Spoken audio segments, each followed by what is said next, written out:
Bonsoir à tous. Salam alaikum. Très heureux de vous retrouver sur un live Twitch avec l'équipe Etashkila et avec un invité exceptionnel. Ce soir, parmi nous, nous avons en direct de Tunis Zied. Bonsoir à tous, je suis ravi de vous retrouver encore une fois avec toute la bande et tout. Donc j'espère qu'on va passer un bon moment avec bien sûr un invité exceptionnel comme tu l'as dit, Henny. Merci Zied, très heureux de te retrouver. On a avec nous également en direct du sud de la France, Sofiane.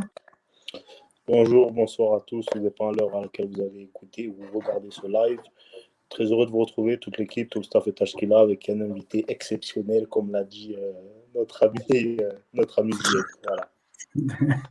Et effectivement, avec nous ce soir, on est très honoré et très content de t'avoir, Romain.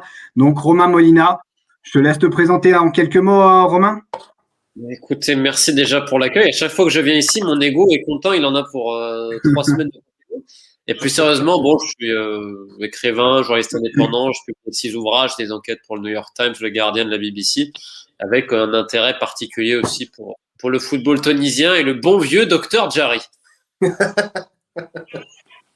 Très heureux effectivement de t'avoir. Aujourd'hui, il y a l'idée de ce live Twitch, c'était de faire dans la continuité de la séquence qui vient de se clôturer, parce que c'est une séquence qui est toujours dynamique, sur l'histoire du football tunisien et notamment sur l'histoire des paris sportifs et tout ce qui s'ensuit. Donc on s'est dit aujourd'hui qu'on allait traiter le sujet en différents points. Le premier point, c'était, Romain, qu'on allait voir ensemble quelle est la situation actuelle avec les soupçons de matchs truqués, et notamment ce fameux 3-1 qui a tellement fait débat, auquel tu devais passer à l'émission de 50-50 avec Moraes la semaine dernière. Ensuite, on va voir comment comment on pourrait réguler la situation des paris sportifs, qui est un fléau, hein. Même Platini on avait longuement parlé du danger des paris sportifs. Comment structurer les clubs justement pour qu'ils soient moins perméables à la tricherie, les solutions qu'on pourrait mettre pour assainir les clubs tunisiens. Est-ce qu'une DNCG à la française en Tunisie serait intéressant, pertinente? Les perspectives pour le football tunisien, perspectives économiques et sportives, hein, avec les échéances qui vont arriver. On a la Ligue des Champions, l'Espérance qui est engagée. On a la Coupe d'Afrique et les qualifs de la Coupe du Monde pour l'équipe nationale. Donc, on va essayer de voir tout ça, les forces et les faiblesses du football tunisien. Et ensuite, on terminera avec les questions-réponses pour interagir avec nos amis qui sont connectés. L'idée, voilà, c'est d'être assez simple, d'être assez précis sur 10-15 minutes par tranche. Et on n'est pas là pour faire le procès du président de la fédération. On n'en a pas les compétences. Comme tu l'as dit dans ta vidéo, Romain, s'il y a des avocats, s'il y a des journalistes d'investigation qui sont intéressés par ça, ils peuvent te contacter. Tu seras heureux, toi, de collaborer avec eux. Mais l'idée, voilà, c'est de faire un deep dive de ces différents sujets, et puis d'en discuter tous ensemble pour avoir une meilleure compréhension. Donc, on commence par le premier point. Romain, je te laisse nous faire un petit topo de la situation actuelle et du fameux 3-1 du match truqué ou pas qu'on a eu la semaine dernière. Oui.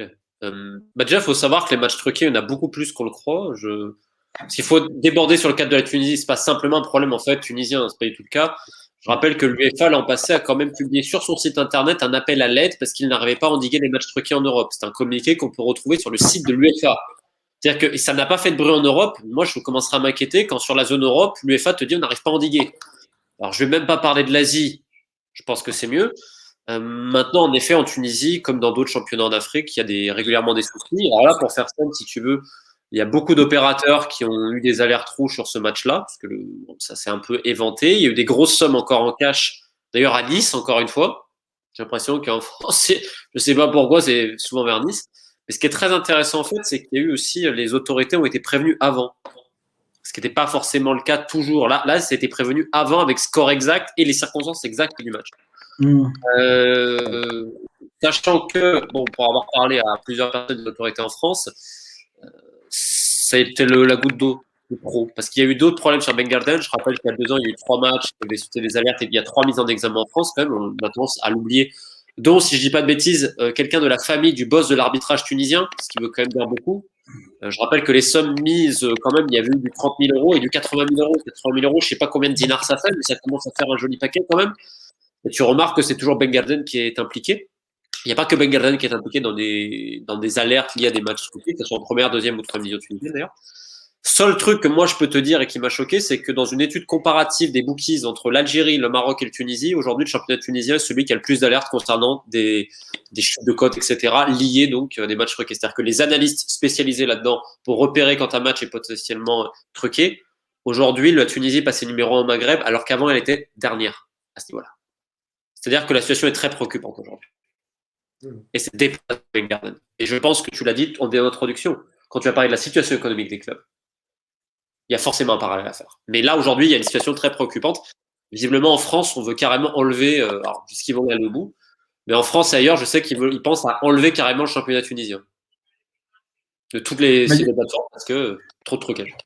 Ouais, parce qu'on a vu, là, il y a une information, Sofiane, corrige-moi si je me trompe, enfin, je ne sais pas si ça se dit en français, mais il y a eu une information qui est tombée hier ou aujourd'hui où certains matchs de la Tunisie, donc Ben Garden, si je me trompe pas, l'Étoile également, ont été retirés des paris. Exact. Donc, il y a eu le match Étoile Sportive du Sahel, le Jeunesse Sportive Carouanaise, parce qu'il y a eu des soupçons sur plusieurs matchs cette saison, déjà en première partie de saison, des soupçons avérés, parce qu'avant c'était des soupçons officieux, on va dire, mais là c'était des soupçons avérés sur des matchs truqués du côté de la JSK, donc le club de Kérouan, et aussi sur les matchs de l'Union Sportive de Ben Garden. Donc il y a eu aussi le match de la dernière journée entre l'Union Sportive de Ben Garden et le Stade tunisien, voilà, qui s'est clôturé sur un score de 0-0. Et le match de la JSK et de l'Étoile s'est clôturé sur un score de 5-1 pour l'Étoile Sportive du Sahel. Donc voilà, ça confirme ce que Romain il vient de dire. Ouais, donc la Tunisie a été vraiment en spotlight sur les soupçons de matchs truqués en Tunisie.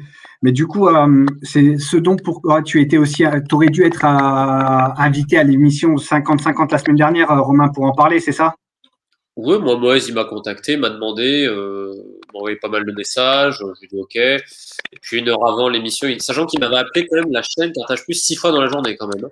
Et 1 heure avant de passer, donc on fait les tests techniques, tout est bon, puis après j'ai plus de nouvelles. Bon après je sais très bien que... Tu m'as dit quoi? Ils ont été insistants du coup pour t'avoir. Bah oui, puis tu vois, j'ai tous les messages et les appels quoi. Et puis après, j'ai plus de nouvelles, j'ai décontacté l'émission en lui disant, puis bon, il m'a plus jamais répondu. J'ai eu la rédactrice en chef qui m'a dit après, non, on s'excuse, etc. Mais bon, j'ai attendu 3 heures pour rien quand j'ai tout décommandé. Mais je sais que Jarry, en effet, le président, était pas. Quand il a appris que je venais, visiblement, il a fait un ulcère, quoi. Donc, bon, menacé de quitter le plateau, etc. Parce que, mais on remarquera quand même que dans l'entretien qu'il a donné, Moïse, le présentateur, lui a posé des questions qui l'ont mis en difficulté quand même. Hein. Il respirait pas la sérénité, Wadi Jarry quand même. Hein.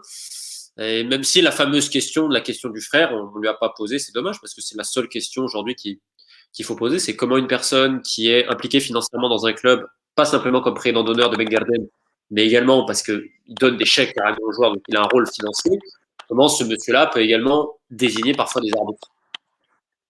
Je pense que la question elle est aussi simple que ça. Et ça c'est la question à répondre. Mais du coup, toi, tu penses vraiment que aujourd'hui, on va dire Gel, il a pas envie de te parler, Romain? Il y a vraiment quelque chose où il a pas envie de te parler? Mais c'est quelqu'un qui n'accepte aucune contradiction. Je veux dire, il y a plusieurs journalistes en Tunisie. L'autre, Moès, qui était à Sport Dimanche, je pense qu'il l'a bien montré. C'est pas le seul. Après, écoute, moi, je n'ai rien à dire à Jarry. Ce que je peux te dire, par contre, c'est que, et on en avait parlé la dernière fois, je sais que Jarry a reçu là des questions d'avocats parce qu'il y a une très grande enquête qui va être sortie sur lui à l'international et je sais qu'il a reçu les questions il n'y a pas longtemps et qu'il est du genre un peu nerveux là. Alors ça, c'est pas mes dossiers. Bon, on m'a expliqué de quoi il en retournait. S'ils vont au bout, Jarry, il est fini. Fini. Et c'est-à-dire, je pense que ça se termine en casse-prison derrière. Romain, est-ce que tu veux parler de la FIFA là? Non. Je te parle d'encore autre chose. Et c'est pas moi qui ai le dossier, c'est des journalistes étrangers qui sont depuis 1 an et demi dessus. Et ils ont quasiment fini. Je sais qu'ils ont envoyé les questions à Jarry. Après, vis-à-vis de la FIFA, moi, je l'ai dit simplement. Moi, je sais que sur les matchs truqués, parce que c'est un réseau, c'est pas que Jarry, hein. Après, c'est facile de dire c'est Jarry. Non, non, il y a plein de gens pourris, en fait. C'est surtout ça le problème. Et les mecs ont peur de parler parce qu'ils sont aussi mouillés. Mais moi, je monterai un dossier complètement pour le mettre à la commission éthique de la FIFA et le rendre personnellement. Il y a 1 an et demi, les gens m'ont un peu con parce qu'ils ont, au moment où ils se sont été appelés, les mecs n'ont plus de nouvelles. Moi, je veux bien retourner maintenant, parce que mon rôle a aussi un peu changé. Aujourd'hui, j'ai plus de connaissances. Et moi, je sais ce qu'il faut, et c'est pas uniquement Jarry, encore une fois. J'ai rien contre Jarry. Hein. C'est un système, en fait. On ne peut pas accepter que des matchs comme Ben Garden, l'impunité de Ben Garden, elle est inacceptable, en fait. Surtout qu'ils n'ont même pas besoin de ça pour gagner les matchs. Faut arrêter, ils n'ont pas un mauvais effectif non plus. Je suis pas expert du championnat tunisien, mais c'est pas le pire effectif. Bon, ils sont troisième, certains vont peut-être dire, mais bon, au bout d'un moment, on ne peut pas accepter ce 2 poids 2 mesures, je pense, et cette impunité. Mais c'est un très bon intéressant. effectif. Ouais, c'est intéressant ce que tu dis, Romain. C'est intéressant ce que tu dis, Romain, parce que ça a été lors de l'émission de Morez sur Carthage Plus. Et on a vu effectivement, comme tu le dis, où Wadir Jarry, c'est la première fois que je vois sur les chaînes tunisiennes où il a été malmené. Et Morez a été assez, offensif, si je peux utiliser ce terme-là. Et il y a effectivement, il a été évoqué l'enquête ouverte du parquet contre Wadir Jarry suite à une plainte d'un des supporters du fameux club de Chebba. Donc, je ne sais pas si c'est ça dont tu parlais, Romain, mais il y a toute une... Je peux te dire que c'est un truc qui est... Moi, au début, quand les mecs me l'ont sorti, j'ai dit, mais vous fabulez, il n'a pas pu faire ça. Quand tu vois que c'est des points de fer internationaux et les mecs te disent, si. Mais après, moi, c'est pas mon dossier. Moi, ce que je peux te dire, à mon maigre niveau, ce que je peux faire, c'est compiler tout ce que j'ai de manière solide pour les matchs truqués, sachant que la justice française a également fait un dossier et d'autres autorités, et l'amener aux commissions éthiques. Mais après, c'est le gros problème que j'ai vu en Tunisie, c'est que les gens, c'est les rois du blabla dans le foot tunisien. Et ça blablate par ici, et nanani. Mais au moment de sortir le truc et d'assumer, il n'y a plus personne. Je l'avais vu il y a 1 an et demi, à voir si les gens là sont capables d'assumer, quoi. Parce qu'après. C'est parce que aussi ce que tu dis, c'est tout un système. C'est pas une seule personne. C'est pas que la personne de Wadir Jarry qui pourrit le système du football tunisien entre guillemets, si je peux me permettre. Mais c'est un ensemble d'éléments de personnes qui fait qu'ils ont tous à manger. On regarde le nombre d'affaires criminelles liées à des dirigeants. On se rappelle ce qui s'est passé au club africain avec les 2 anciens comités de direction. On s'est vu le CAB. Moi, comment il s'appelle j'ai toujours un doute. Abdeslam Saïdani. Saïdani. Regarde le nombre de clubs aujourd'hui qui ont des impayés. Vous connaissez mieux que moi le sujet. On voit bien qu'il y a un problème majeur de direction et qu'il y a eu beaucoup de détournements de fonds aussi. Et dans chaque club, souvent les directeurs techniques, les styles est là. Donc c'est un système encore une fois. Mais, Romain, moi j'aimerais rebondir sur ça justement, sur cette entre guillemets clairement mauvaise gestion de la part de dirigeants de clubs historiques. Oui. Je trouve qu'en tout cas, quand on parle du CAB, quand on parle du club africain, quand on parle de je ne sais quoi, n'importe quel autre club, là, on parle quand même des clubs qui sont des gros clubs, c'est-à-dire que ce sont des pionniers dans leur région, dans leur bastion. Ce sont des clubs qui comptent. Et je me dis que si ces clubs-là sont déjà gérés de cette façon et gangrénés de l'intérieur par on peut le dire, des gens qui ne respectent pas la loi, qu'en est-il des petits clubs de Division 2, de Division 3 ? Ça doit être encore plus catastrophique. Le malaise est vraiment profond. Je suis pas expert, après on pourra en parler avec... Vous connaissez mieux que moi le sujet, je pense, sur certains clubs, mais ça fait flipper parce que, comme tu dis, on parle de monuments, on parle pas de petits clubs. Quand tu vois aussi les batailles internes qu'il y a eu, sur les luttes de pouvoir, notamment à l'Étoile, où ça s'est arraché les uns les autres en comité de direction et tout, tu te rends compte que le foot, c'est pas la priorité de certains, quoi. Et je trouve ça terrible parce qu'en plus, la Tunisie, et je le dis encore une fois d'un point de vue extérieur, c'est quand même en Afrique le meilleur pays sportif. Et de loin, quand tu vois toutes les disciplines, et indépendamment de cette gestion qu'on pourrait qualifier de dilettante, pour pas dire de corrompus, tu remarques que les clubs tunisiens ont toujours des résultats ici et là. Et sortent toujours quand même des joueurs. Mais aujourd'hui, sur le plan international, aujourd'hui, le championnat tunisien, il a été complètement décoté. On en a déjà parlé il y a un moment. Mais aujourd'hui, quel joueur du championnat tunisien peut sortir en Europe ? Est-ce que les recruteurs, tu remarques qu'il y a quelques années, il y avait des possibilités. Moi, j'en ai déjà parlé parce que beaucoup de recruteurs me l'ont dit. Je sais que Srarfi, ça a été vraiment, il y a un avant, un après. Et là, aujourd'hui, on va davantage regarder l'Algérie et le Botola au Maroc. Aujourd'hui, c'est une réalité. Le destin des joueurs tunisiens, c'est pas forcément l'Europe ou les meilleures ligues aujourd'hui. Je te parle ceux qui sont au niveau local. Pourquoi ? C'est parce que le championnat aujourd'hui au niveau international a été dépressif.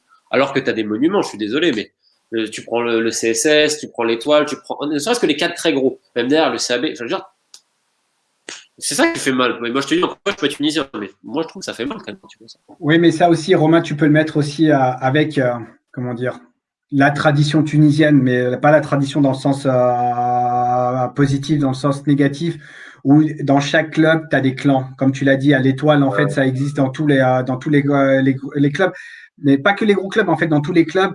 Et ce sont des charognards au final. Ce sont des charognards. Et Comme dans les autres clubs ailleurs, hein. En France, c'est pareil, mais c'est vrai que oui, ça mais fait c'est moins mal. visible en France. Ah, Chez nous, enfin en France, tu as le mérite que ça soit moins visible. Bon, là, par exemple, là, c'est chaud pour le Grey, c'est parce que ça commence à sortir, mais tu as le mérite que c'est moins visible. En Tunisie, ils n'en ont rien à faire. Mais à la rigueur, je préfère limite ça, parce que c'est moins hypocrite. Mais dans les clubs français, tu as aussi ces luttes de pouvoir intestines. Après, la question intéressante, c'est quid des clubs de bas de tableau D1 et surtout de D2. Parce que je peux te dire que la D2, en termes de match truqué, on a un niveau. Malheureusement. Non, c'est sûr. Si je peux juste terminer sur une chose, c'est quand Ben Garden s'était sauvé, t'as Zarzis qui est tombé. Et je sais qu'il y a eu des promesses qui ont été faites à Zarzis en mode bon, si en gros vous faites ça, vous vous montez, vous inquiétez pas. Et ça émane de gens très importants de la Fédé, quoi. Donc ça te fait comprendre comment le système fonctionne, quoi. En parlant de relégation vis-à-vis de tout ce qui est micmac à la Fédé, le Stade Gabessien continue sa chute dans les tréfonds du football tunisien, alors qu'il y a 2-3 ans, il faisait une demi-finale de Coupe de Tunisie, il a participé à la Coupe de la CAF et de très bonne facture. Donc, c'est assez, comment ça va très vite dans le football déjà en général, et j'ai l'impression qu'en Tunisie, ça va encore plus vite. Alors, l'AS Soliman ? Ouais, Soliman. Exact. Avec son président Walid Jeled, exactement. Ça a été un sketch, qui a été un sketch sur le plateau de 50-50. Mon frère Wadi, oh là, il est exceptionnel. Non, mais ça a été honteux, ça a été du début à la fin. Ça a été, comme ils disent les jeunes aujourd'hui, malaisant. C'était embarrassant. Non, clairement. C'était embarrassant. Chacun de ses propos était embarrassant. Et tu avais l'impression de revoir, en fait, tu sais, quand il y avait les défilés à l'époque de Ben Ali, de la dictature, où on forçait les gens à venir applaudir. Et tu avais exactement la même chose où le mec se sentait obligé de faire de la lèche. Je suis désolé de parler comme ça, de faire de la lèche en face de son grand frère. C'est comme pour le CAB à l'époque, hein. Le Rome Force, il faisait la même chose, hein. Rappelle-toi, je crois qu'il avait dit qu'il avait que confiance en 2 personnes sur Terre, et dans ces 2 personnes-là, il y avait Wadi Jari, imagine. Oui, c'est vrai, sur le effectivement. TV, il avait dit. Effectivement. Du coup, là, si on se dit, alors, Romain et les gars, si on fait un topo sur le premier point, sur les paris sportifs, donc pour toi, Romain et Sofiane et Zied, la Tunisie n'est pas forcément plus touchée que les autres pays. Il y a des cas des matchs truqués, mais aujourd'hui, c'est plus visible en Tunisie. C'est ça, ce serait ça la conclusion de ce point-là. Sur un club surtout. Il y a un club en particulier. Je veux dire, le club qui suscite toutes les alertes, c'est Ben Garden. Et Ben Garden, faut se poser la question de l'impunité de ce club-là, quoi. Maintenant, moi, ce que je peux te dire, c'est que le dossier va aller plus loin. Et moi, j'attends juste de savoir qui sont les 3 mecs qui ont été mis en examen en France. J'ai pas les noms, j'ai pas infiltré chez les flics, mais je suis très curieux de savoir comment ils ont eu ça et comment ils ont eu les types, parce que je veux dire, faut quand même les mettre des sommes pareilles, hein. Oh, faut les sortir les 30 000 balles, hein, quand même, hein. Je sais pas si vous les avez, moi je les ai pas en tout cas en cash, hein. Je vais faire un match. Non, mais c'est intéressant, et on va conclure sur ce point-là. Romain, je vais prendre une question là de OP4 622, je suis désolé. Si Wadi Ager il part, est-ce que en fait son système va perdurer ou tout va s'effondrer à ton avis? Excellente question. Mais c'est l'excellente question parce qu'encore une fois, ça sert à rien de faire la chasse à Jari. Moi, encore une fois, je dis, j'ai rien contre Jari. C'est contre un système. Et tant que. Je vais te dire un truc. Il le personnifie aujourd'hui. Ça peut pas aller. Voilà, pour faire plus clair que ça, parce qu'on m'a parlé de petits clubs, je peux parler de gros clubs, l'Espérance. Quand tu vois des mecs comme ça qui ont des positions pareilles et les combines qu'ils font derrière, ouais, ça peut pas aller. Donc c'est un système plus global. Non, mais c'est intéressant. Du coup, ça nous emmène, c'est intéressant, ça nous emmène sur le point 2, ce qu'on s'est dit, comment réguler ce fléau? Si c'est possible de le réguler, hein. Comment faire aujourd'hui pour ne plus avoir ces soupçons de match truqué? Quel serait le best in class? Quelles seraient les procédures à mettre en place pour éviter ce genre de sketch, en fait? Parce que le match de Ben Garden, 2 jours avant, Sofiane Zied, si je dis pas de bêtises, sur Facebook, Ça balançait le score Exact. 3-1, c'était 48 heures avant. J'avais l'information le samedi matin, hein, le samedi entre 10h et 11h. Non, Donc, ouais, ça veut voilà. tout dire. Ça veut tout dire. Ça veut tout dire. Et en fait, ça en devient clownesque. Qu'est-ce qu'il faudrait mettre en place pour qu'on n'ait plus à affaire à des situations, comme tu dis toi, Romain, souvent folkloriques. Mais au final, c'est même pas folklorique. Parce que folklorique, tu as un côté rigolo qui est un côté un peu sympathique. Mais là, c'est même pas sympathique au final. Non, bah, après, on pourra jamais endiguer complètement le fléau des matchs truqués, mais tu peux au moins le limiter un minimum. Le vrai problème de Ben Garden, c'est les liens directs avec la famille Jarry. Faut pas tourner autour du pot. Le vrai problème de match truqué Ben Garden, c'est son frère à Wadi, c'est Waji. Point. Voilà. Et lui, il est dedans. Le problème, Donc, c'est pour que. toi, c'est même pas Wadia. Pour toi, c'est même pas Wadia, c'est son frère. Son frère! Son frère qui est dans tous les coups. Parce que si je peux me permettre, Romain, d'un point de vue extérieur, tout. parce que si je peux me permettre, on voit les garçons là en commentaire, sur le chat. Romain fait une fixette sur le clan Jarry. Ou pas. Parce que c'est le foot tunisien. Mais comme de la même manière, quand on parlait des affaires en République démocratique du Congo, c'était le clan de Constant Marie. Exactement, Constant. Ouais. De la même manière, comme en France, c'est le clan Le Gret qui va diriger les trucs à la Fédé, cacher des abus sur mineurs. Tu vois, c'est la même chose en fait. Moi, je n'ai rien à cirer de Jarry comme tous les autres. Là, c'est ça. En fait, c'est un système qui t'embête aujourd'hui. Non, c'est comme le système Legja au Maroc.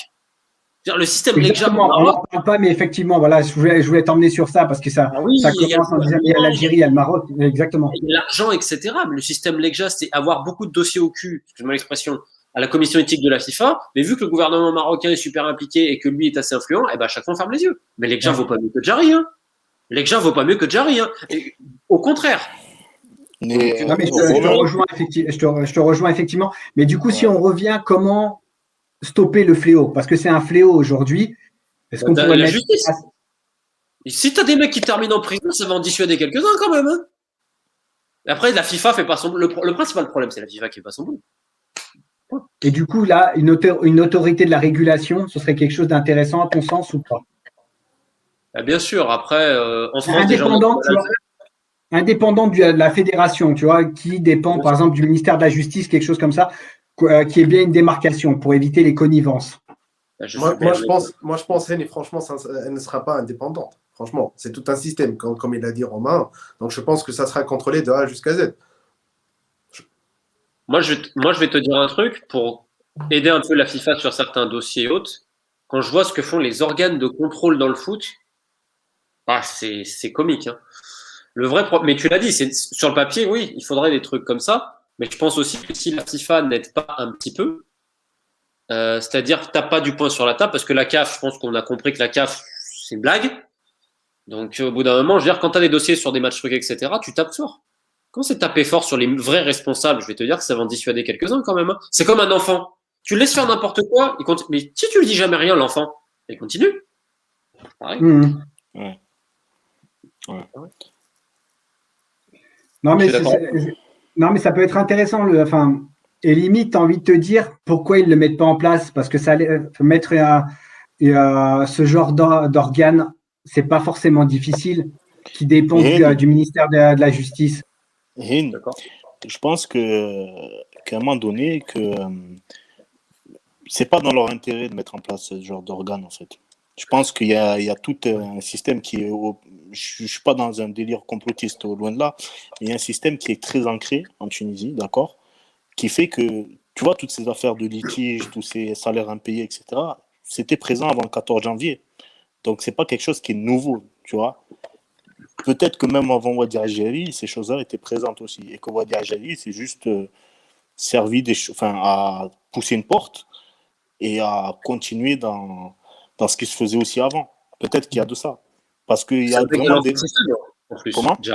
C'est un mec de l'ancien système, en plus, Jarry. Exactement. Il était président de la fédération avant le 14 janvier. Donc, mais après, là où il faudrait nuancer, Sofiane, il ne faut pas oublier, il faut prendre le temps long de la Tunisie. On sort de 60 ans de dictature. Je suis d'accord avec toi. Tu passes pas d'une dictature à la Norvège ou la Suède. Donc, c'est un peu compliqué. Avec un dinar qui s'est pété la gueule. Exactement. Voilà, tu as une situation, tu as une transition démocratique qui est couplée à une situation économique qui est compliquée. Mais Romain, il y a une question de Ramsis. Il y a beaucoup on voit souvent depuis des années des soupçons sur des joueurs qui trichent, des soupçons sur des dirigeants, des soupçons sur des arbitres également. Il ne faut pas oublier les arbitres dans l'équation. Des soupçons sur la Fédé, le clan Géry. Que fait la CAF de façon naïve? Que fait la FIFA de façon naïve? Je sais que tu vas me dire, ils sont trempés dedans jusqu'au bout. La CAF en face. Hein. La CAF, ils sont dedans. J'ai bien aimé le feuilleton, moi, des élections, là. C'est assez marrant, quand même, non? Marrant, je sais pas, mais ouais, mieux vaut rien.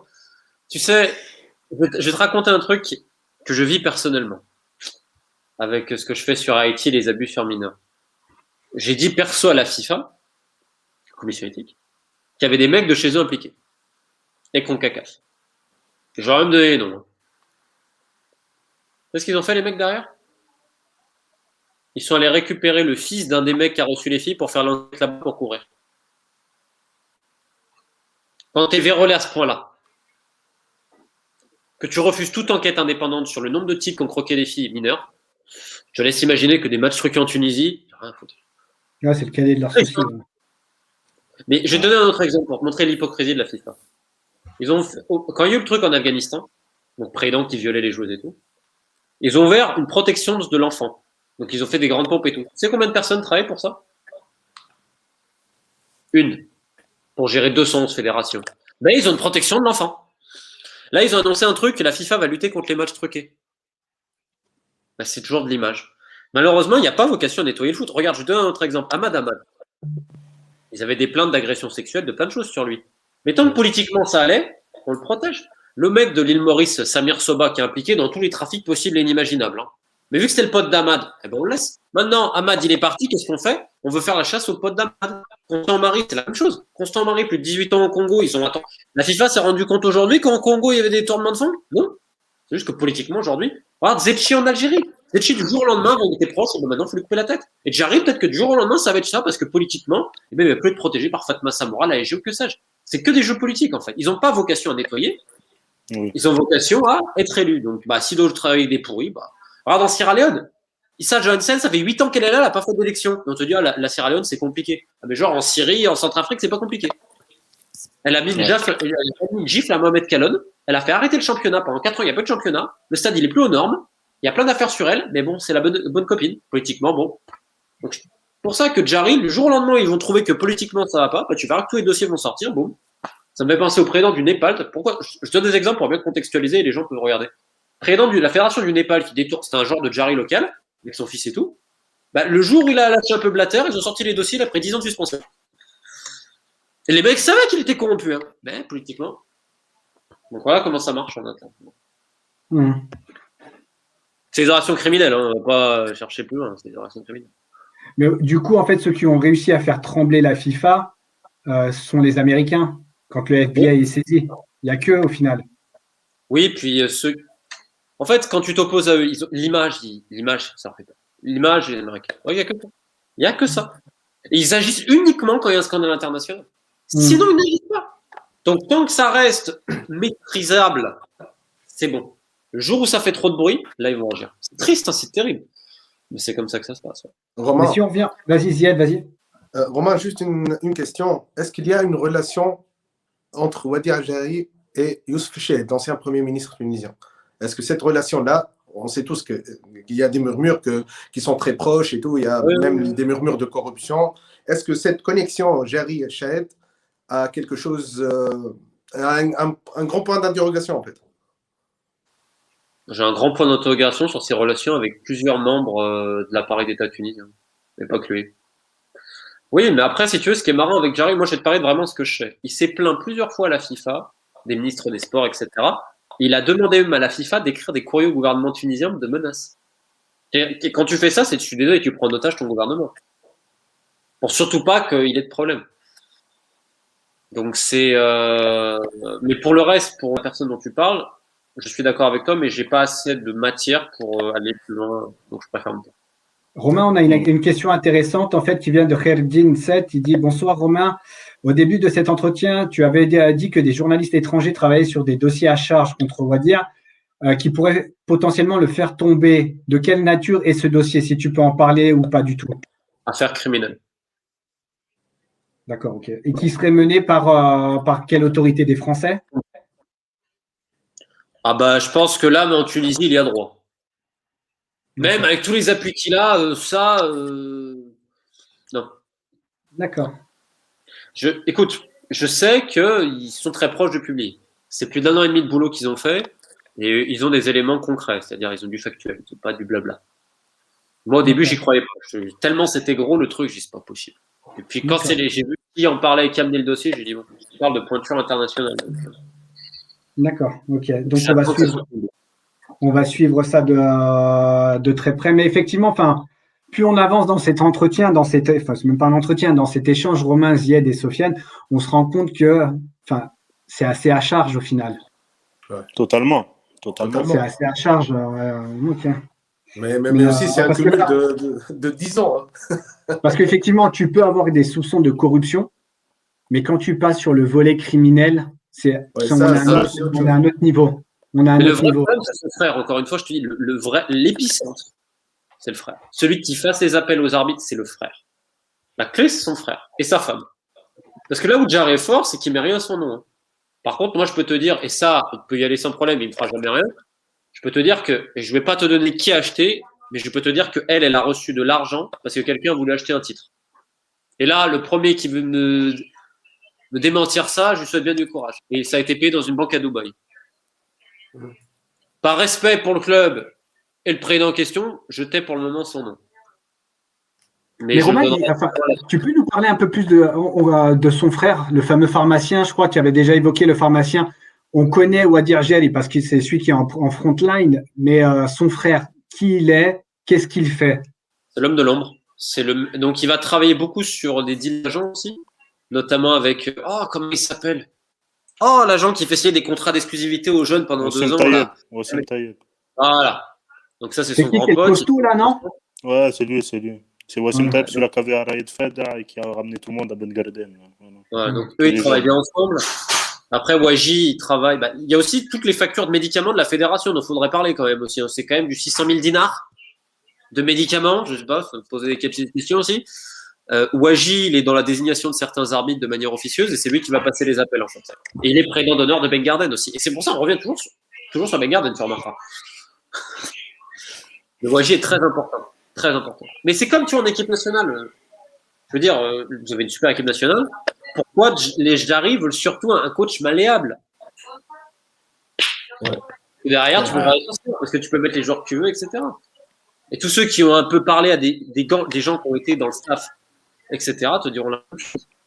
Et ils veulent m'imprimer. Mais encore une fois, Jarry, il n'est pas pire que les autres présidents de PD. Hein. Parce que là, j'ai l'impression que je m'acharne sur lui. Mais je te dis, hein, les autres, ils valent pas mieux. Hein. En France, je peux te dire, hein, choisir, je préfère Jarry à Le Graët, hein, sans problème. Hein. Ouais. Ouais, enfin, je sais pas. Enfin, tu as plus de dossiers que moi. Tu as sorti pas mal de choses, mais. Le Graët, c'est. Là, il y a une bonne question là sur l'échelle de Kita. Le Graët, il est à combien et Wadir Gel, il est à combien? Elle est pas mal celle-là. Elle est vraiment pas mal celle-là.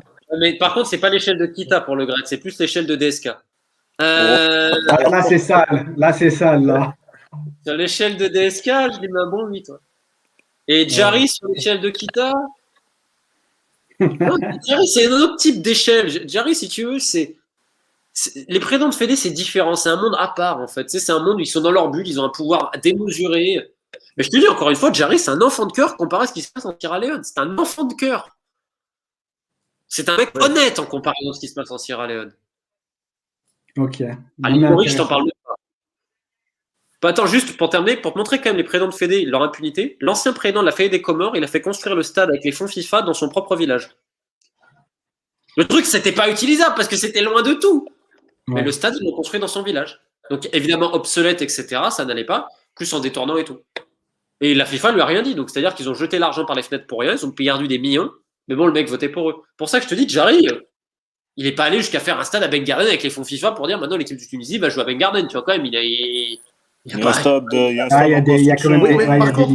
Par contre, Romain, est-ce que la Tunisie a reçu des fonds de la FIFA ces dernières années? Parce que franchement, là, on n'y voit rien, franchement.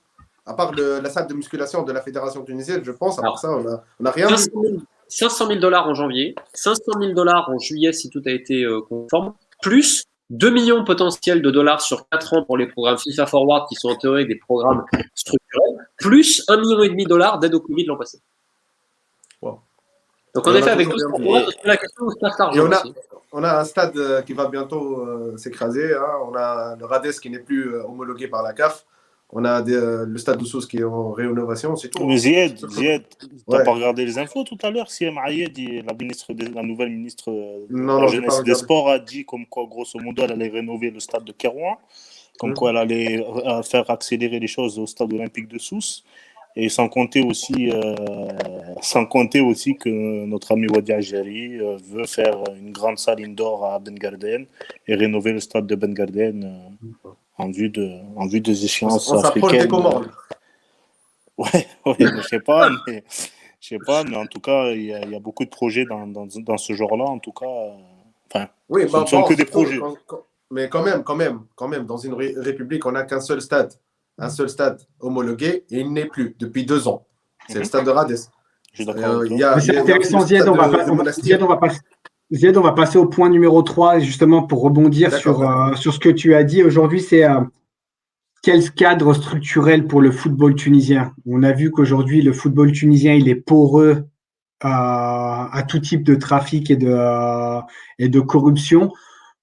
On voit qu'aujourd'hui, structurellement, le football tunisien, il est faible. Il est faible structurellement. Quel cadre, aujourd'hui, on pourrait mettre en place pour renforcer le football tunisien? Romain, tu as une idée? Zied, Sofiane, vous avez des idées pour avancer, renforcer le football tunisien? Je peux me lancer? Vas-y, Soso, vas-y. D'accord. Bon, déjà, pour moi, c'est le rôle, le statut des clubs. Pour moi, c'est très important. Je veux dire qu'en 2021, des clubs qui ont un statut associatif, c'est obsolète, c'est archaïque, tout ce que tu veux. On doit changer ça.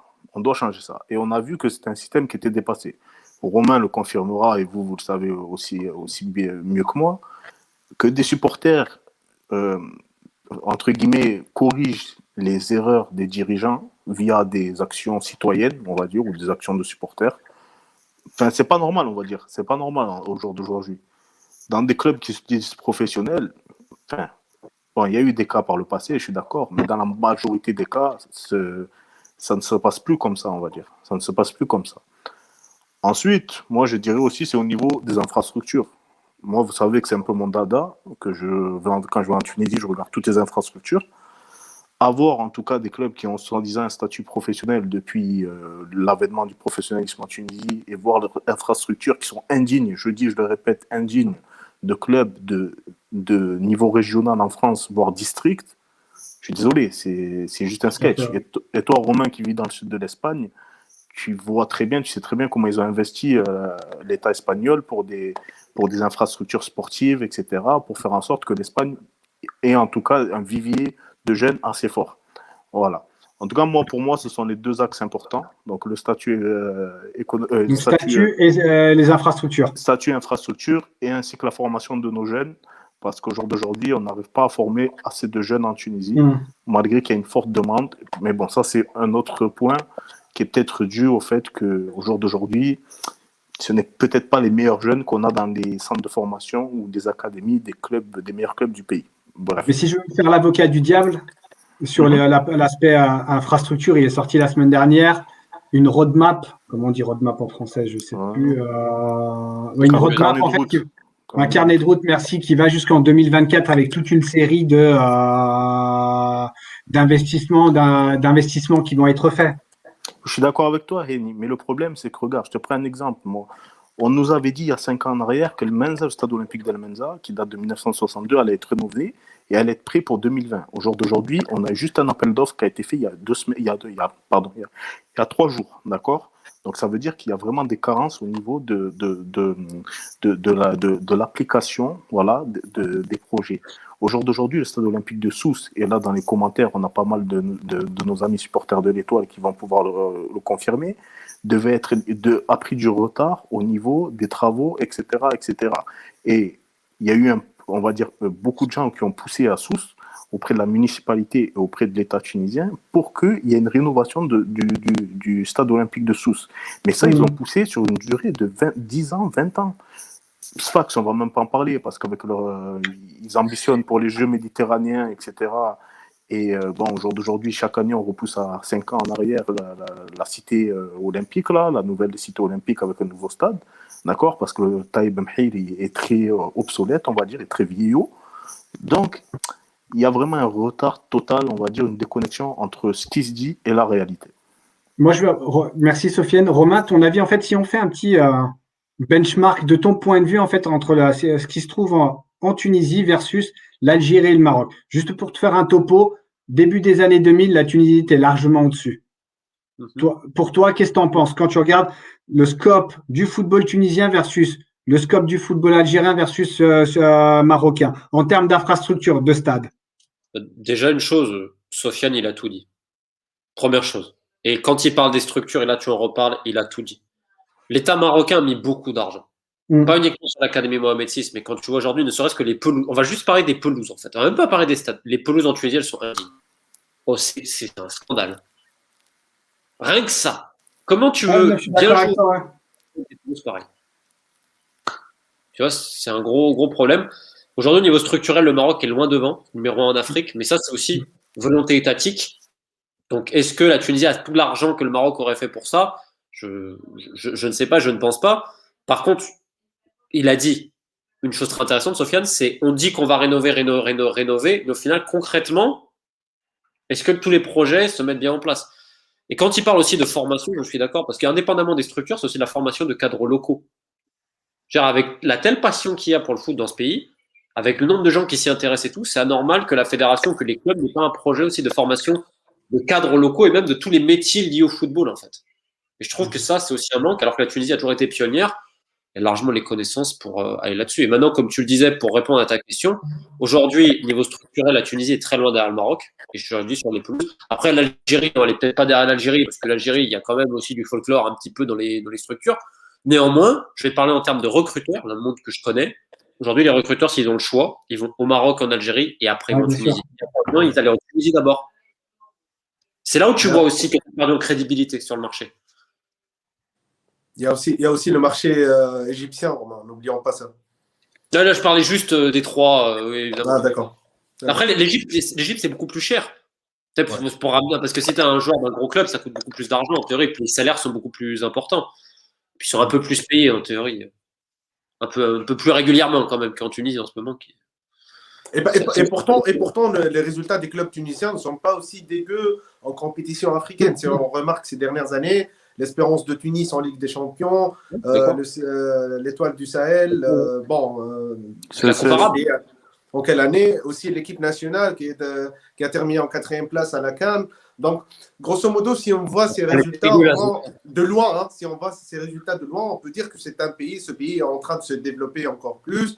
Mais la réalité, en fait, ce n'est pas ça. C'est un paradoxe total, en fait. Honnêtement, j'ai vu tous vos matchs à la CAN, sauf une mi-temps, je crois. C'est un miracle. C'est dégueulasse. Excuse-moi, mais c'est Non, je suis d'accord avec toi. Je suis d'accord avec toi. Mais la Tunisie, c'est le meilleur pays sport d'Afrique, omnisport. En hand, au basket, au volley. Je ne sais pas comment l'expliquer, mais la Tunisie a un savoir-faire sportif comme sur le continent qui est. Moi, j'ai surtout parlé de ce que je connais, c'est-à-dire le basket, où je vois les progrès, etc. Même si je sais qu'il y a un peu de micmac, parce que bon, le problème quand même de ce qu'on voit dans le foot, c'est qu'il y a d'autres présidents de fédération dans les autres sports qui font les mêmes choses maintenant. Ça aussi, c'est un peu compliqué. Romain, juste pour compléter ton propos rapidement, Ali Benzab, qui est président de la Fédération tunisienne de basketball, a également été président de l'Union sportive de Monastir à l'époque et s'occupait donc un club omnisport qui est connu pour sa section foot, mais également pour sa grosse section basket. Ouais. Et comment dire, on va dire que il a été imprégné par le foot, c'est-à-dire que le foot imprègne aussi tous les autres sports, on va dire, du fait de nos gros clubs qui sont quasiment tous omnisports. Voilà. Ah, c'est pour ça, c'est très intéressant. Mais comme tu disais, Ziad, il y a toujours des résultats, oui. Par contre, quand tu vois aujourd'hui la précarité des joueurs avec les impayés et la valse des coachs, le style là, alors que la Tunisie a quand même toujours. Encore une fois, je vais dire de manière extérieure, je ne suis pas tunisien. Mais quand tu réfléchis 2 minutes, la Tunisie a toujours été en avance, a été un précurseur sur le continent, sur beaucoup de choses.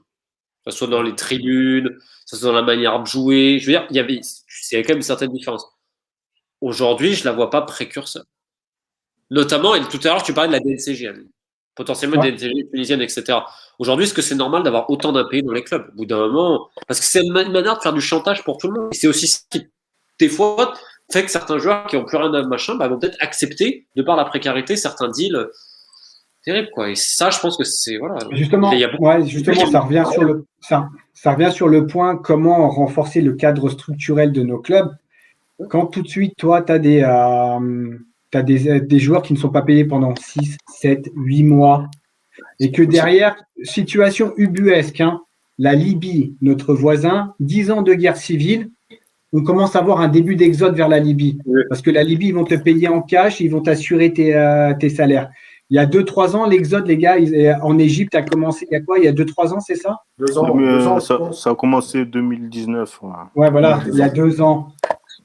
Le Golfe est la première destination. Mais pourquoi au final? C'est parce qu'ils s'assurent des salaires.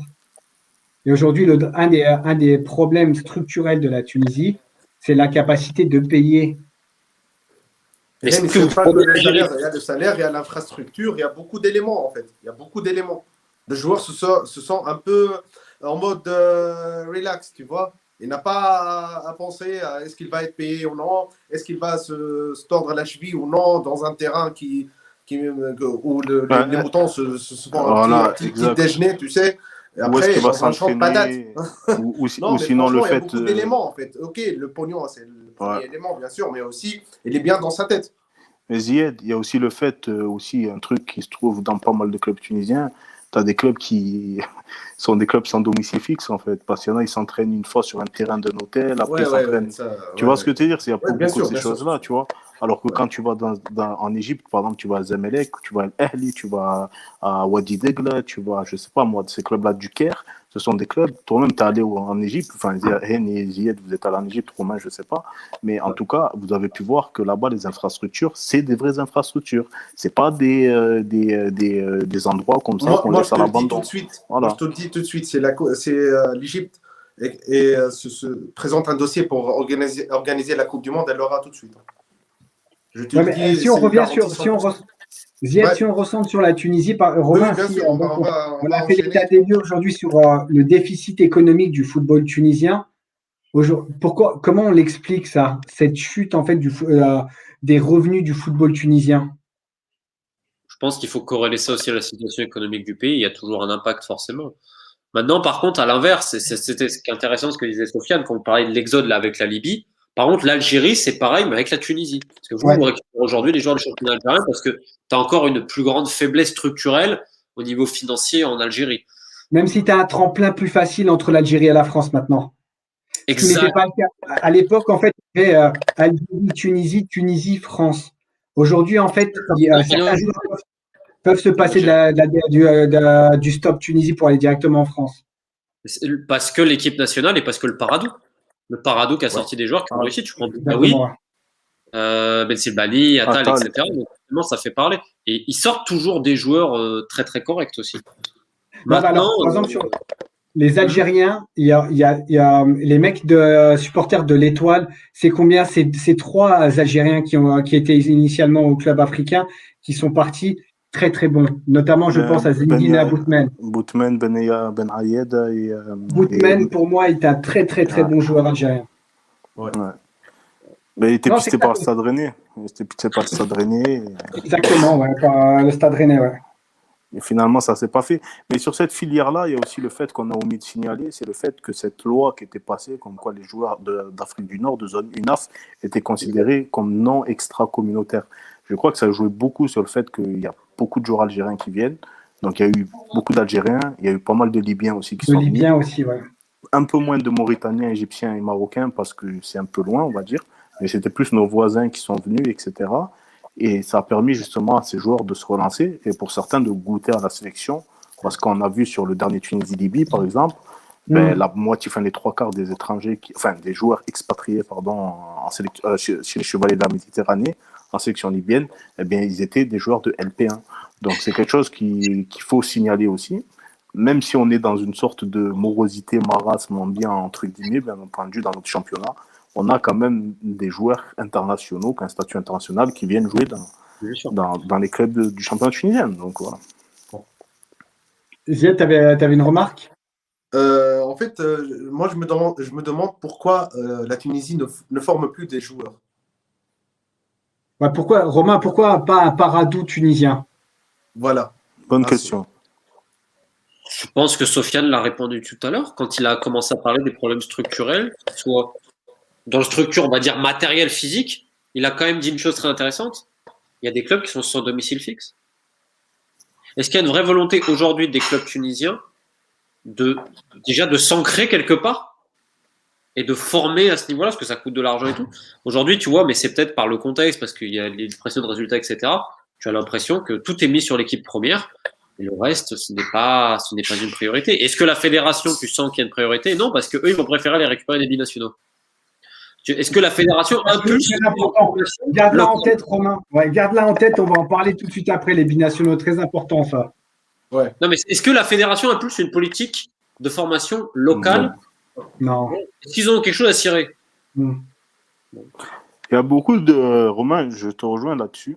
Et je vais compléter vite fait ton propos sur ça, sur aussi le fait que chez les jeunes aujourd'hui en Tunisie, il y a beaucoup d'académies privées qui ont... Zied pourra me le confirmer. Et tu en avais parlé, je crois, une fois dans une de tes vidéos, où je vais juste recentrer vite fait, parce qu'il y a beaucoup de tweetos qui me parlent de ça, des fois, etc.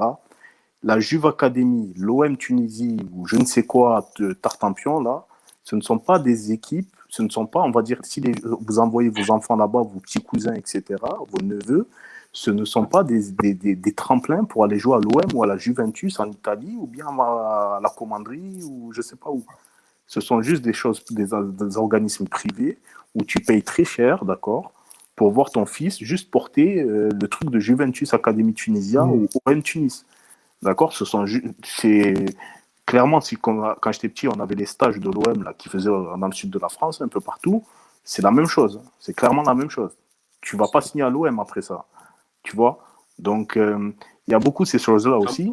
Et je pense qu'au jour d'aujourd'hui, ils ne cherchent pas assez de talent. C'est-à-dire qu'avant, on cherchait les talents dans les terrains de rue, dans les quartiers populaires des grandes villes ou bien à la campagne.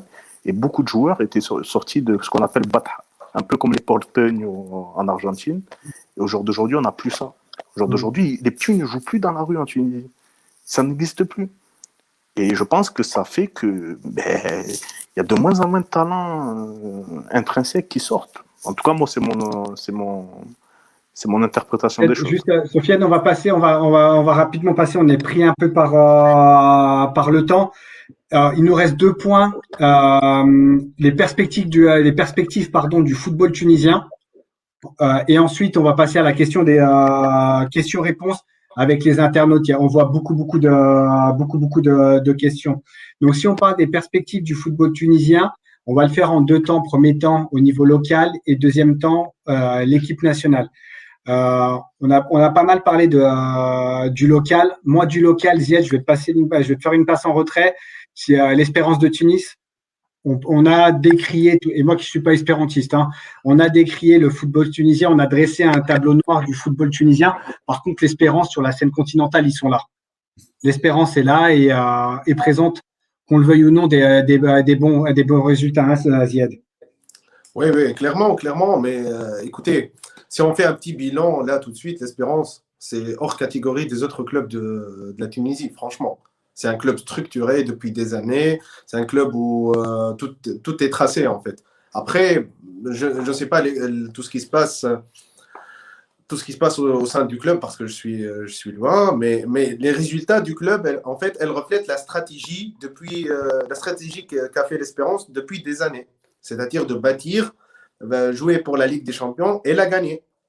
Et ça, on l'a remarqué depuis l'ère Meddebi, si vous voyez ce que je veux dire. Donc, après tout, l'Espérance... 2007. Depuis 2007. Depuis 2007. 2007-2008, oui. 2008. Saison 2007-2008. Voilà, exactement. Donc après, pourquoi pas prendre l'exemple de l'Espérance et bâtir.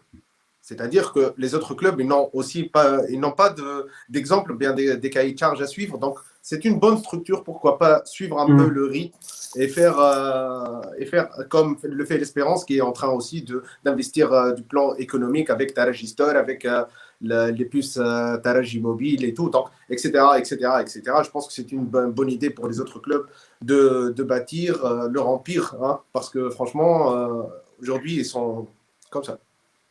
Romain, quel est ton avis, toi, sur le football tunisien en club et l'équipe nationale? Et j'aimerais faire le lien aussi sur les binats avec l'équipe nationale. J'ai pas envie de paraître sévère et autres parce que Non, non, je sois veux dire, juste. Non, il n'y a pas à être sévère. Non, non. en fait, on peut être exigeant avec la Tunisie parce que justement, il y a quelque chose. C'est-à-dire surtout quand j'écoute Sofiane, dont la vision de ce qu'il a expliqué sur les académies privées, c'est exactement ça. C'est exactement ce qu'il y a. Et c'est un vrai fléau qui est aussi pas un fléau. Chacun fait ce qu'il veut après, mais en termes de qualité et d'excellence, c'est pas là où tu vas la trouver. Parce que c'est des trucs où tu donnes de l'argent, c'est tout. Maintenant, même si on dresse un tableau, en fait, avec on montre certains problèmes qu'il y a, c'est parce que derrière, tu as la possibilité de faire encore mieux. Parce qu'indépendamment de tout ça, la Tunisie reste à un très bon niveau en Afrique. Mais aujourd'hui, c'est vrai qu'au niveau international, c'est un peu baissé. Maintenant, l'espérance, oui, je suis d'accord, tu veux pas les comparer. C'est incomparable parce que déjà en termes de moyens, Ouais, bien sûr. c'est ça. Et même en termes de développement j'allais dire de la marque, c'est quand même un peu autre chose. Mais je reste persuadé qu'avec une bonne gestion, ne dites pas que le club africain, ne dites pas que l'Étoile, ne dites pas que le CSS n'est pas capable d'avoir une gestion stable et de faire un vrai projet de formation également de rénovation sur certaines structures pour être un mastodonte du football africain. Ne dites pas l'inverse. Et je pense même que le CAB en serait capable aussi. Maintenant, sur l'équipe nationale, j'ai pas vu vos derniers matchs, donc je m'abstiendrai de jugement avec le nouvel entraîneur et tout ça. Je reste sur ce que j'avais vu à la dernière CAN et je n'avais pas reconnu la Tunisie. Maintenant, Non, c'est vrai que la dernière CAN était difficile. Hein. C'est vrai que bon, on a eu Giresse qui n'était pas. Ouais, mais t'as plein de gens de qualité après en Tunisie. Vous avez interrogé Riyad Jadi, vous avez interrogé Slim Ben Othman, je dois peut-être mal le prononcer. Je veux dire, il y a plein de gens brillants. C'est pour ça que moi je le vois avec un peu d'énervement, c'est me dire, mais quand tu as autant de types qui pensent le foot, qui sont capables de faire quelque chose, ne serait-ce que là, à étage qu'il a, et c'est pas pour flatter, vous savez que je m'en fous, mais il y a quand même énormément de gens qui pensent le foot au niveau tunisien, au niveau local, etc. C'est pour ça que c'est rageant de pas chercher l'excellence, parce que pour moi, le football tunisien peut viser l'excellence. Bien sûr. Arrêtez de se contenter de ça, je pense qu'il faut aller beaucoup plus loin, en fait. Bien sûr. Sofiane, Zied, vous avez des remarques à faire sur ce point avant qu'on passe aux questions-réponses. On a beaucoup et on conclura sur ça. En fait, je vais juste rebondir, Rémi, sur l'équipe nationale.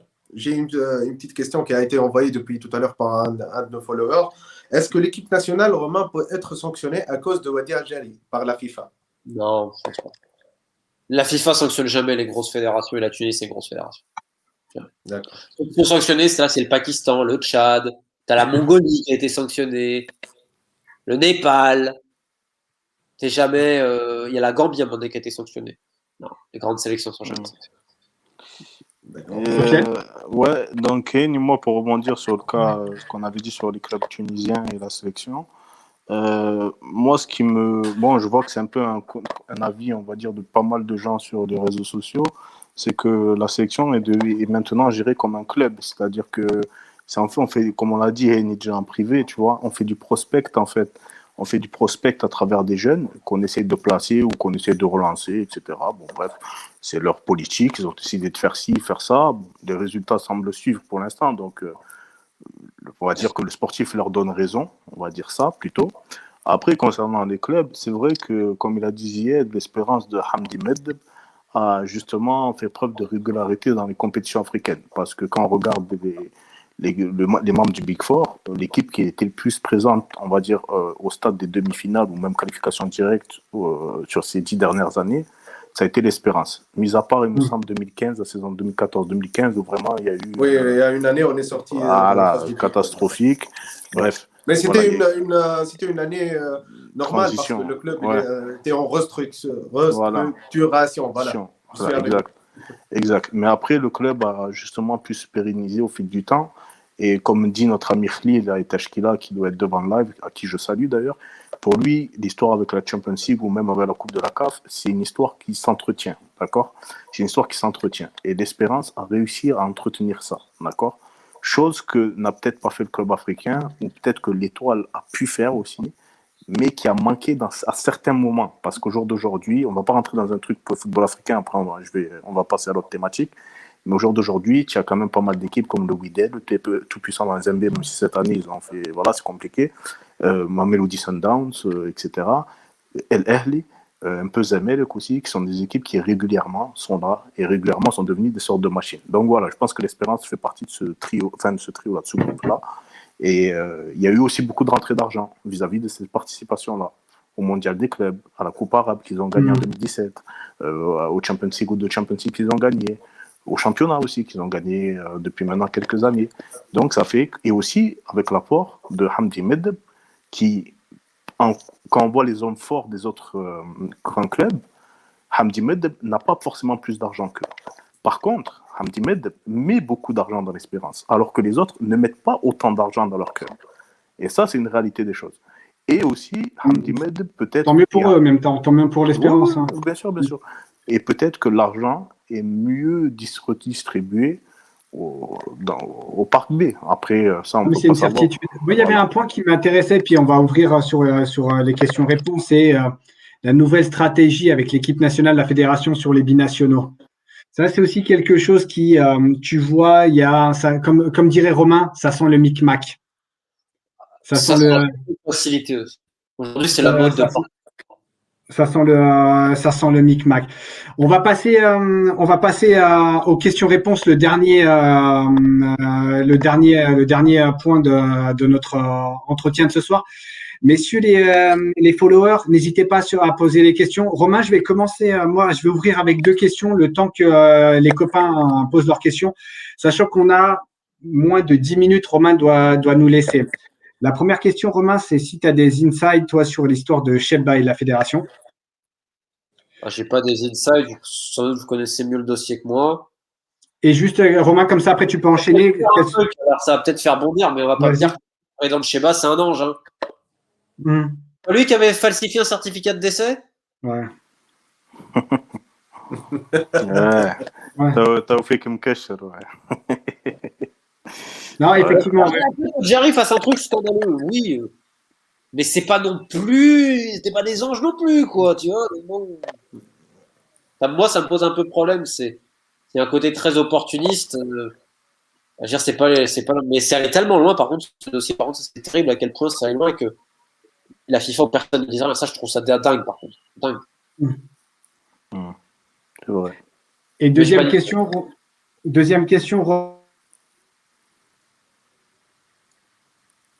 On l'a perdu. On a parlé de certificat de décès falsifié. Et... Ouais, je crois que voilà, a voulu le censurer, en fait. Je crois qu'il a voulu censurer. Mais je suis pas dans sur Sheba. Après, c'est triste ce qui se passe à Sheba. Ouais. Ben vas-y, moi je vais prendre le relais du coup. Alors, il y a une question qui dit comme quoi, qu'en penses-tu de Boucher-Maoui? Pourquoi l'avoir défendu dans ta vidéo? Je te critiquais plutôt. Moi, j'aurais honte à sa place. Vous me faites marcher dessus par Jarry, putain. Dire Boucher-Maoui, c'est facile. C'est beaucoup de critiques par derrière, mais qu'est-ce qu'il a fait concrètement? Alors, c'est vrai qu'il doit défendre les intérêts d'Espérance, etc. C'est quelqu'un qui avait des ambitions, qui est plutôt bien vu en plus à la FIFA, etc. Mais c'est bouffé par Jarry. Donc, à partir de là. C'était un homme puissant quand même avant tout ça, et c'est vrai que. Ouais, mais il s'est fait bouffer par Jarry parce que, au bout d'un moment, je sais pas, le calcul ou pas. En tout cas, moi, je connais pas, mais ça m'intéresse pas de le connaître. Ok. Alors, Khairuddin 7 a une autre question. Alors, une autre question pour Romain Molina. Pour rebondir sur les promesses que la FTF a faites à l'Espérance sportive de Zarzis, il se trouve que le président de la FTF a rencontré récemment le président de Zarzis et lui a même promis l'accession en LP1. Le récent tirage au sort des poules de LP2 semble corroborer ces promesses. Un mot à dire là-dessus, peut-être? Il y a des gens bien informés qui posent des questions et Tachkila. D'ailleurs, il y a eu le tirage au sort de la LP2, d'ailleurs, qui se jouera une sorte de Final Four de groupe qui vont se jouer en fait dans le Grand Tunis. Et on pourra voir les belles pelouses de notre capitale, Ziyad, bien entendu. On l'espère, c'est tout ce que j'espère en tout cas. C'est tout ce que j'espère. Okay, on ne mérite pas ça, franchement, on ne mérite pas ça. C'est vrai.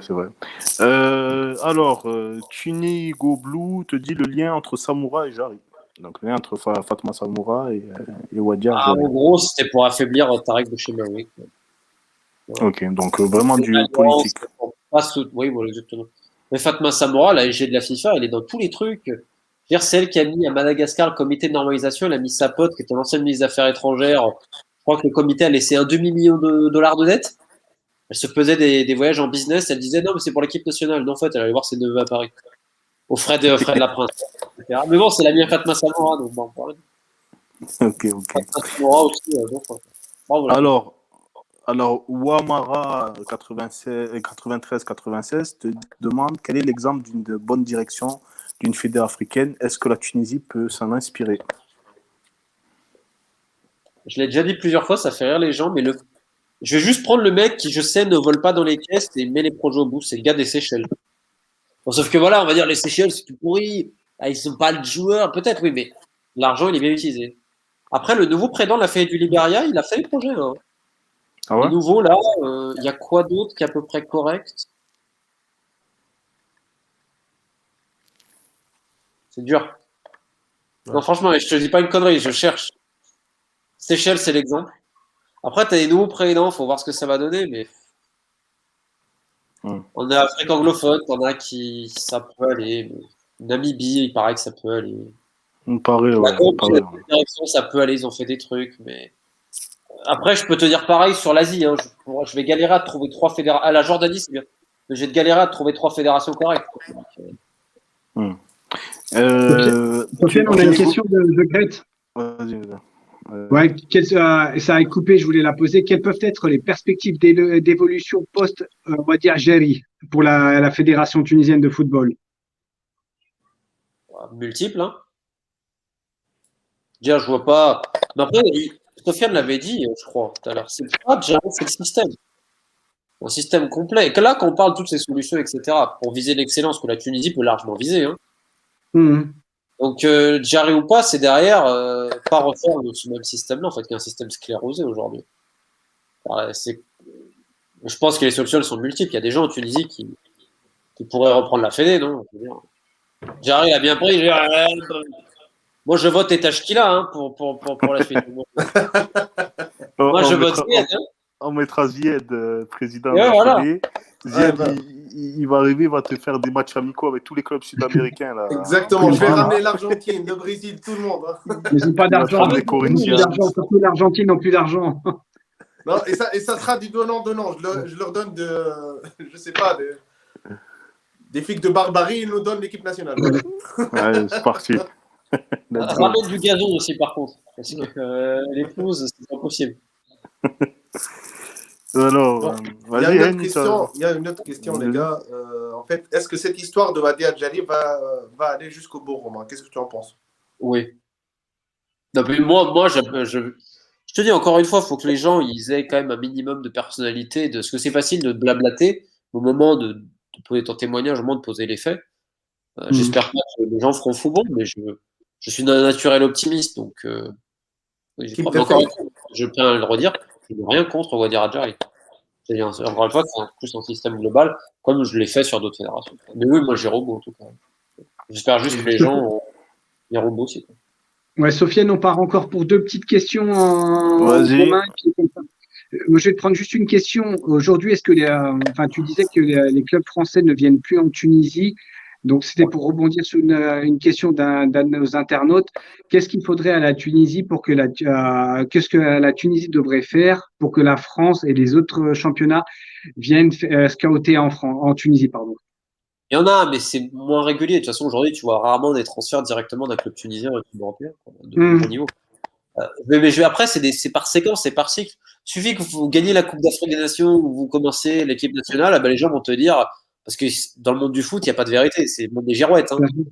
Ah bah putain, regarde la Tunisie finalement, machin. Donc des fois, ça dépend de pas grand-chose. Après, ça peut dépendre aussi de 1 ou 2 joueurs qui sortent et qui réussissent. Pourquoi l'Algérie? À la fois l'équipe nationale et le Parado. C'est ça qui fait que. Parce que le Parado a sorti des joueurs qui ont réussi en Europe. Ouais. Des fois, il ne suffit pas grand-chose. Il suffit de sortir un gars, ensuite on a un autre. Moi, c'est un peu de bol aussi. Quoi. C'est les cycles. Romain, moi j'ai juste une question perso. Moi, est-ce que tu penses que l'instauration d'un INF Clairefontaine Paradou, on appelle ça ce qu'on veut, bon, bref, en Tunisie, est-il possible? Si les autres le font, pourquoi la Tunisie en serait pas capable? Par contre, tu le mets où? Parce qu'il faudrait construire les structures pour ça. Mais non, arrête. Dans la banlieue sud, tu as une structure qui a été construite il y a quelques temps maintenant, qui est à Borj Sedria, donc dans l'extrême banlieue sud, où normalement, entre guillemets, il y a des terrains, etc., qui sont normalement pour les jeunes, pour les sélections de jeunes. Sauf qu'on les utilise jamais. Enfin, à part pour 2-3 stages, voilà, mais à la va-vite, quoi. Mais il y a un hôtel là-bas, etc., etc. Mais généralement, Ziad, tu me confirmeras, c'est souvent laissé c'est à l'abandon, quoi, on va dire, quoi. Il y a aussi celui de Eindracht, il y a aussi celui de Clairefontaine tunisien. Oui, exact. Ouais. Il y a Indraham aussi, mais bon, c'est assez dommage qu'on n'ait pas ce genre de. Donc Goublo dit le complexe est en ruine, donc voilà. Bon, le complexe est en ruine, ouais, tout à fait. On finit avec une dernière question, les amis, autrement on peut laisser. Ouais, vas-y, prends une dernière question, puis on donnera le mot de la fin à Romain pour conclure. Alors, qu'est-ce qui manque au football tunisien qu'est-ce qui manque aux joueurs tunisiens pour avoir une certaine longévité en carrière, dans une carrière européenne? Je crois que tu peux mettre le problème aussi pour les joueurs algériens. Ils sont beaucoup mieux que nous, Romain. Regarde Belaïli. Regarde Bounedjah. Ben Lamri, il vient d'arriver à Lyon, mais tu as des mecs comme Slimani, oui. Maintenant, aujourd'hui, tu en as beaucoup. Le golf, c'est devenu presque une fin en soi. Mais c'est vrai que les joueurs tunisiens ont tendance vraiment à aller là-bas. C'est pire en pire. J'ai l'impression que c'est de plus en plus le cas, quoi. Les mecs, s'ils partent de Tunisie, c'est vraiment pas pour aller en Europe. Après, honnêtement, j'ai pas les capacités de te dire le pourquoi du comment. Peut-être manque d'ambition, confort ou que sais-je. Les mecs sont contents. Mais je pense qu'il y a des joueurs qui pourraient venir en Europe. Oui, je ne suis pas expert du football tunisien, mais Maghreb, à fond, je regarde pas tous les matchs. Mais de ce que je vois, tu as quand même des mecs, mais est-ce qu'ils ont la volonté et aussi la capacité de se sacrifier un minimum. Parce que tu as un des autres gros problèmes, c'est l'exigence du très haut niveau. Ouais, c'est vrai. Je pense que l'exemple, c'est Srarfi. Ouais, terrible exemple, Srarfi. Ouais. Parce que ça, je sais que tous les recruteurs en parlent. À chaque fois que je parle à un recruteur, tu sais, pourquoi sur le Maghreb et tout, et à chaque fois, il me sort l'exemple de Srarfi. C'est vrai que ça a été un truc un peu, si tu veux. En gros, il arrive, et puis ça a été, voilà, tout le monde a vu ce qui s'est passé. Quoi. Alors que c'est pas un problème de talent à la base. Ouais. Peut-être tout ce qu'il y a autour. Mais tu me diras, il y en a aussi. Aujourd'hui, quand tu vois que l'Algérie est capable d'exporter un Boudaoui, je trouve que c'est un très bon joueur, pour jouer plusieurs postes, etc. Je me dis que la Tunisie n'est pas capable de former des Boudaoui ici, bien sûr. Mais est-ce qu'après, l'exigence du niveau du cinéma, j'ai l'impression que des fois, en gros, on se contente de quelque chose. Ouais, tout à fait. C'est vrai. L'exemple, c'est Msakni. Hein. Le plus gros exemple que vous avez, je pense, c'est Msakni. Hein. Oh là là. Tu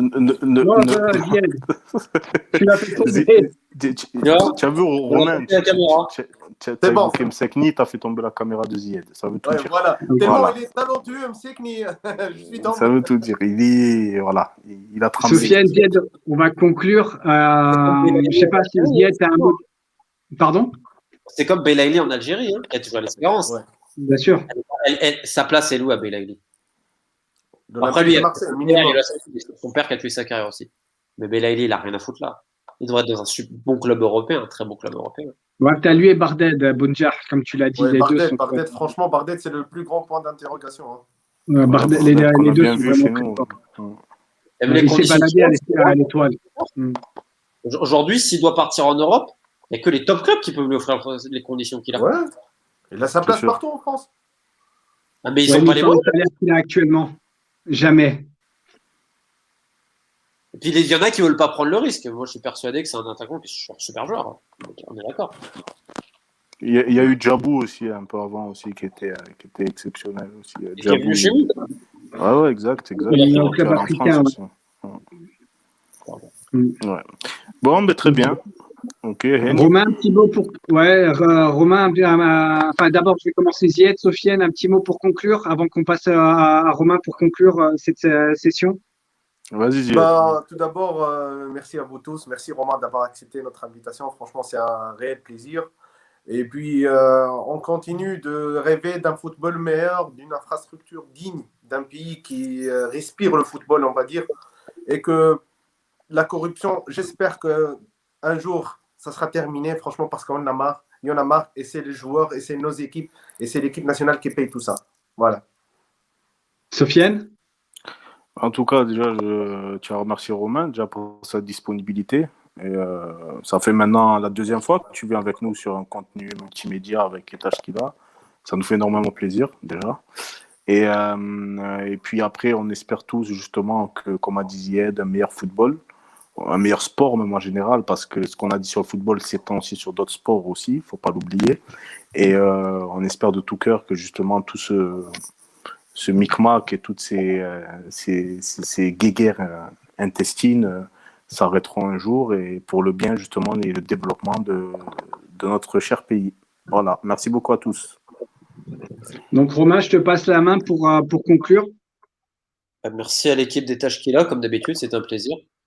Parce qu'en plus, il y a toujours t'apprends toujours des choses quand on vous écoute, ce qui est pas le cas de tous les médias, on va le dire. Merci. Non, mais c'est vrai, il y a une intelligence, une force de proposition en pensant le football à 360 degrés, qui est très intéressante. Et ça me montre encore, si besoin, et ça montre à tout le monde tout ce que la Tunisie peut faire et doit viser l'excellence.